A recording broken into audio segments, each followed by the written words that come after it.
সচিব কমিটি আজকে দীর্ঘ আমরা বলি কি থ্রেড বেয়ার আলোচনা হয়েছে। এখানে আগে ছিল 700 টাকা পিএসসিটা, তারা প্রস্তাব করেছিল 350 টাকা, কিন্তু আজকে সচিব কমিটি এটা সিদ্ধান্ত নিয়েছে। সচিব কমিটির সিদ্ধান্ত পরে আপনার আইন আকারে হবে, সেটা হলো 200 টাকা।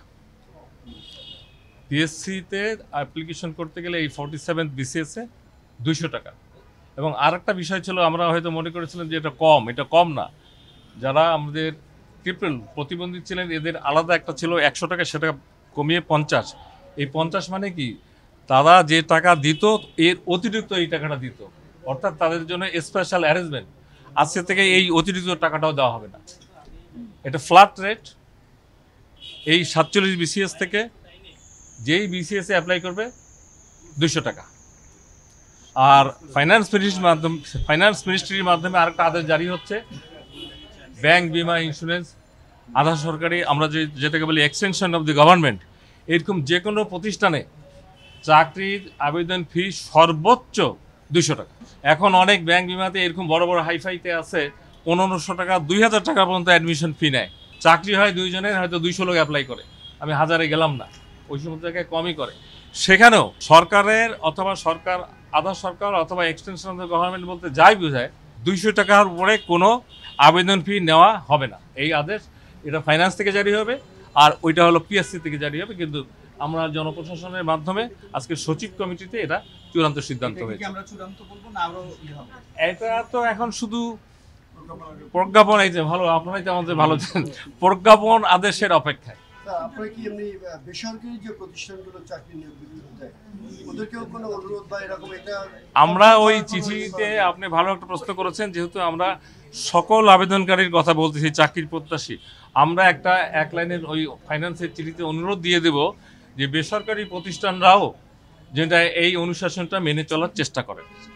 এই অনুরোধ আমাদের থাকবে সরকারের তরফ থেকে। এটা আর লাগবে না। প্রতিবন্ধীদের আমরা মনে করেছিলাম যে কম নিচ্ছে না, বেশি নিত।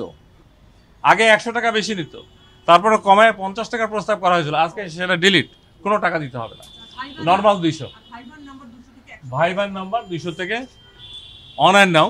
আমাদের যেহেতু এই যে নতুন আইন 2024-এর আইন 100, এর জন্য টোটাল পরীক্ষাটা আগে 1100 হয়, এখন 1000 মানে টোটাল পরীক্ষা, ভাইবা 100। আর ফি বলে দিলাম কমে আসছে।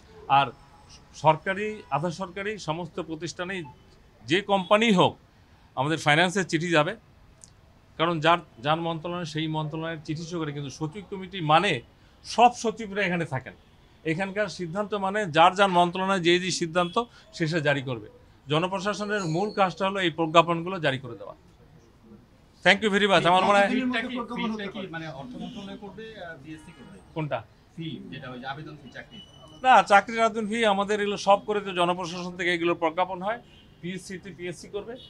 আর আমাদের এই সরকারি অন্যান্য প্রতিষ্ঠানগুলো ফাইন্যান্স মিনিস্ট্রি করবে। আর এর বাইরে একটা অনুরোধ থাকবে, সেটা আমরা জনপ্রশাসনও করতে পারি, অর্থ মন্ত্রণালয় করতে পারে, যে বেসরকারি যে সমস্ত প্রতিষ্ঠানরা আমরা যেটা বলি কি প্রাইভেট অর্গানাইজেশন, তারাও যেন এই জায়গাটা মেনটেন করে, এই ব্যালেন্সটা মেনটেন করে। কারণ সবটা হলো আমাদের জনগণের জন্য। ওরাও যে ব্যবসা করে জনগণের জন্য, আমরা যে চাকরি নেই জনগণের জন্য। একই হওয়া উচিত, প্ল্যাটফর্মটা একই হওয়া উচিত। আনুমানিক কতদিনের মধ্যে প্রজ্ঞাপনটা হবে? Within a week. কারণ 10 তারিখে বিজ্ঞাপন জারি করেছে না পিএসসি এবার 47-এর, এর আগে এটা করতে হবে। এর আগে না করলে তো ফর্ম জমাই দেওয়া যাবে না। একটার সাথে একটা সম্পর্ক আছে। অতএব এবার যে ঘটনাটা ঘটছে, যে চেইন ইফেক্ট, আমরা যেটাকে বলি লিঙ্ক, মানে একটার সাথে একটা আপনার ওই টাইমের মধ্যেই করতে হবে। কোনো কিছু ফেলে রাখার কোনো সুযোগ নাই, কোনো মন্ত্রণালয়ের সুযোগ নাই, কোনো অর্গানাইজেশনের সুযোগ নাই। তা আপনারা সচেতন আছেন, জনগণ এটা বেনিফিট অবশ্যই পাবে। Thank you very much.